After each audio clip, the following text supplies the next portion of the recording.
Cheers, guys. Epix 911, welcome to the Elitist Geek on a happy Friday. Oh, I didn't think this work week, actually screw that, I didn't think the last few weeks would end. It has been absolutely hellish at work. And yes, technically being in IT, I'm still on call over the weekend, but you know what? These last 2 weeks have been brutal. And it's not that I don't enjoy my job. I love IT. It's just sometimes I kind of second guess my initial choice of not staying in the games industry side of things and switching to the business side of things.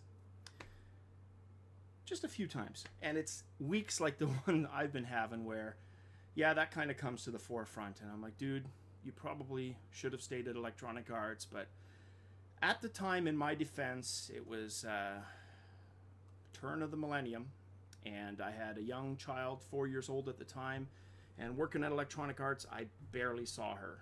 I literally would see her during the end of a game cycle, maybe a few hours a week, like literally. I saw her in her bed, sleeping, but as in actually awake, you're my daddy, I didn't see a lot of that. In fact, the hours were so bad. And I remember this was before Electronic Arts kind of came out and, did their, or the working conditions were revealed, right? This was all status quo. This was before the angry Electronic Arts spouses, complaining about hubbies or wives that were working crazy hours. That was all true. And in the 90s, probably the height of it, because you got to remember the internet was new. There was open dialogue, 24 hours a day, literally, with the development team. And guys, it was hellish hours wise. And people still, and I've touched on this in other videos, people will still say, but dude, you got to play video games for a living. No, testing video games is not playing video games, trust me.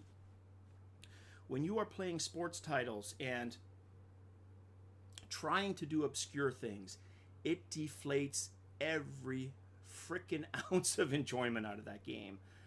I'm not sure if I've given this example before, but some of the assignments you could have literally, like for FIFA 98 Road to the World Cup, which I worked on.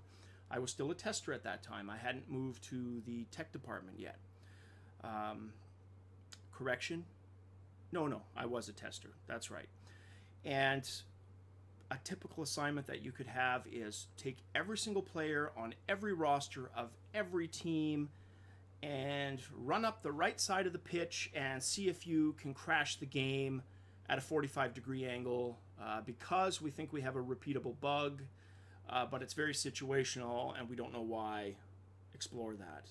And you would come in, clock 16 hours. That was pretty much the norm near the end of a project, and do that. Probably it would take you a good couple days, 2-3 days straight to just do that.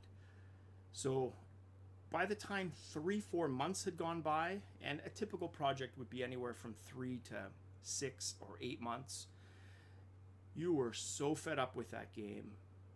The free copies that we got for US viewers, well, you guys had Electronics Boutique, but GameStop, I guess. That was our first stop. After you got your tributary free copy, you'd go to the game store and cash it in. And I'd like to think it's ex-EA employees, or even ones that still work there, that basically had Electronic Arts and GameStop change their policy. Because we, almost to a person, we did that. But yeah, so summer days, I kid you not, I would start a shift pretty damn early. I was leaving for work. I vividly remember leaving for work, and yes, this wasn't all the time, but the last couple of months of a project, hell yeah. I remember leaving for work at the height of summer in the dark, and coming home, same day, in the dark.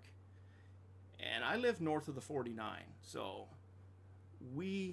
it gets dark much later here than California or closer to the equator. So instead of getting dark 7:30, it was 9 o'clock, 9:15. I remember being home literally 10:30, and then you're so freaking wired, you can't go to sleep right away. So you get maybe 4. So anyways, you're working 6 a.m. to, 9, 10 p.m. So yeah, that's 16 hours. And then you basically gobble some food down because you started getting real sick of the food that we were eating. They were great. Like Electronic Arts, yes, the hours, I can't talk for the programmers. Yes, the hours sucked. But the camaraderie was fantastic, and they were really generous with meals. Like, often you're ordering in pizza for your guys, Chinese food, Italian, but it's still restaurant food at the end of the day, right? And if you're eating restaurant food day after day, week after week, your body does start to rebel. I mean, you can only choke back so much congealed grease before your body says, dude, time out. So the camaraderie was great, the food was great, but if you were a guy with a young family or woman with a young family, because the females, I mean, they had the exact same situation. We had, probably a handful of girls in the quality assurance department, and their experience was just like ours. So if you had kids at home, small family, forget about it. You were not going to see them much. You were sacrificing a lot. And within that context, that was the impetus for me to kind of take the business side of things, because I figured, wow, look, for me to kind of schmooze up the corporate ladder is going to require a lot of effort and a lot more hours. And you got to remember, I'd worked at EA for 3 years. My daughter was born in 96. I started in 97. So from her basically being a year old to, I guess, 4 years old when I stopped working there in the year 2000, I missed a lot of those toddler years. And that's one of my biggest regrets. And I'm not a guy who has a lot of regrets. I have lived a fucking awesome life. I have traveled all across the world. I was there at the dawn of the arcade golden age, the microcomputer golden age, the console golden age, Hubble, space shuttles, you name it.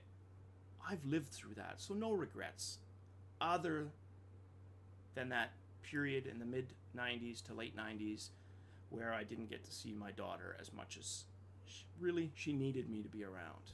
And anyways, so at that point in time, I made the decision.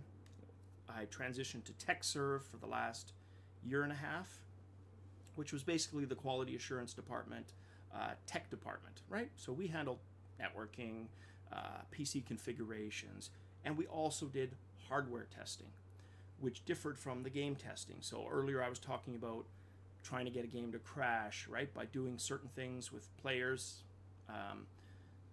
Hardware testing was basically testing the game against PC hardware. And you got to remember, this was the dawn of the 3D graphic card era, right? The 3DFX was out. Cards were just starting to incorporate it, or card manufacturers. And you had a hell of a lot more card manufacturers back then than you do now, where really it's 3. And it's really 2 if you're talking about gaming performance. You're talking about either NVIDIA or AMD/ATI, right? Or you're talking about Intel. And any gamer worth his salt knows that as soon as you utter the word Intel, you're not talking about gaming. You're talking about passable 3D graphics for the most primitive of games only, because anything modern is not going to run on an Intel very well. It'll run, but not very well. So really it's 2 players. Back then we had Diamond, we had 3DFX, we had Matrox, we had NVIDIA, S3, I believe, or was that Diamond? I think S3 was a company. Having a brain fart. But, I mean, that's just 6, right? Guaranteed there were a few more. So we would take